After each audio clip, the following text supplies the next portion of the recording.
আগস্টের পর এখন অনেকে অনেক বড় বড় নেতা হয়ে গিয়েছে।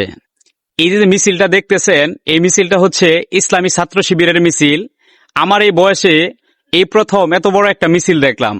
তার কারণ হচ্ছে দীর্ঘ 14-15 বছর তাদেরকে কোনো জায়গায় দেখা যায় নাই, বা কেউ শিবির করে এরকম কেউ বলে নাই। এই প্রথম দেখতেছি। তার কারণ হচ্ছে 5 তারিখ না আসলে এই ছাত্র শিবির আত্মপ্রকাশ করতো না, আর আজকে ছাত্র দলের বিরুদ্ধে তারা স্লোগান দিচ্ছে। স্লোগানগুলো এতই বাজেভাবে দিচ্ছে যেটা মেনে নেওয়ার মতো না, তাই প্রতিবাদ করলাম। আর আজকে আমি একটা কথা বলতে চাই, যদি বাংলাদেশ জাতীয়তাবাদী ছাত্র দল মাঠে না থাকতো, তাহলে আপনাদের ছাত্র শিবিরের পুটকির চামড়াটাও ঠিক মতো থাকতো না, এই আওয়ামী লীগ তুলে নিয়ে যাইতো। এটা ইতিপূর্বে আপনারা প্রমাণ পেয়েছেন। তাই বিশেষ করে যারা এই ধরনের কার্যকলাপগুলি চালাইতে চান বাংলাদেশের সার্বভৌমত্ব রক্ষার্থে, আমি আশা করব আপনারা সকলে বিনয়ী হবেন। ছাত্র দলের উপর দোষ চাপিয়ে দিয়ে কোনো লাভ নাই। বিষয়টা এতটুকুই থাক, এটাই কাম্য।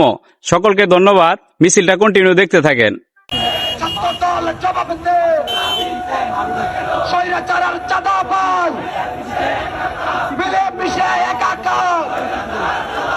দর্শকার স্বৈরাচার মিলে মিশে একাকার দায় চাপানোর রাজনীতি